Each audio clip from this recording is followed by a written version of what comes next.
संभागीय आयुक्त डॉक्टर आरुषि मलिक ने बताया कि मृत्यु भोज निवारण अधिनियम के अंतर्गत संभाग में कहीं भी मृत्यु भोज के आयोजन की शिकायत पर तत्काल कार्यवाही की जाएगी। राज्य सरकार द्वारा अधिनियम के अंतर्गत कठोर कारावास तक की सजा का प्रावधान किया गया है। साथ ही शिकायत 181 पर की जा सकती है। शिकायत मिलने पर आईपीसी की धारा 6 और 7 के तहत आयोजनकर्ता पर कार्यवाही की जाएगी। उन्होंने कहा कि कुरीति को नष्ट करने में समाज और मीडिया को पहल करनी होगी।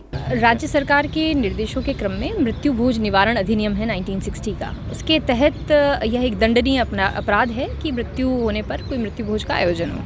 इस विषय में राज्य सरकार ने जो वापस रिट्रेट किए हैं दिशा निर्देश, उसी के क्रम में हमने पूरे संभाग में चारों कलेक्टर्स और चारों एसपीज़ को लिखा है कि मृत्यु भोज की कोई अगर कंप्लेंट प्राप्त होती है तो कोई एक फॉर्मेट है जिसमें हमारे जो पटवारी हैं या पंच सरपंच हैं किस तरह से संबंधित नियरेस्ट न्यायिक मजिस्ट्रेट को किस प्रकार हमें जो धारा 6-7 है उसमें अपील करनी है, उसका फॉर्मेट भी हमने करा है। साथ ही 181 पे यदि कोई और ऐसा ग्रामवासी, स्पेशली क्योंकि गाँव में यह कुरीति अभी तक है, तो यदि कोई इसमें कंप्लेंट करना चाहता है तो अपने ज़िले के 181 पे इस जो निःशुल्क एक टोल फ्री नंबर है उस पर यह अपनी कंप्लेंट दर्ज करा सकते हैं और इसमें कड़ी कार्रवाई होगी।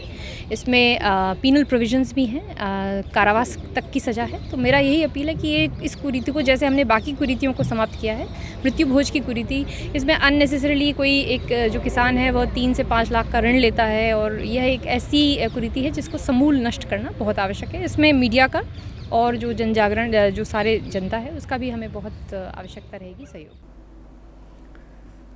कोरोना महामारी के विस्तार के बीच अजमेर जिले में स्क्रीनिंग और सैंपलिंग की कार्यवाही के साथ ही लॉकडाउन की क्या स्थिति रहेगी, इस पर जब संभागीय आयुक्त आरुषि मलिक से सवाल किया गया तो उनका कहना था कि ऐसी कोई स्थिति नजर नहीं आ रही जिससे कि लॉकडाउन लगाया जा सके। उन्होंने कहा कि सरकार के द्वारा जारी दिशा निर्देशों की पालना लोगों को पहले की ही तरह करनी होगी। लापरवाही भारी पड़ सकती है। सरकार और प्रशासन मिलकर सैंपलिंग और स्क्रीनिंग की कार्यवाही तेज कर रहे हैं, उसी वजह से सस्पेक्ट और संक्रमित लोग निकल कर आ रहे हैं। वर्तमान में सभी को विदित है कि कोरोना के लिए जो सेंसिटिविटी सभी सामान्य में थी, वो धीरे धीरे हम उससे थोड़ा सा विमुख हो रहे हैं। आवश्यकता यह है कि चूंकि कोरोना के केसेस बढ़ रहे हैं तो हमारी जो सेंसिटिविटी है वो उसी रूप से बनी रहे।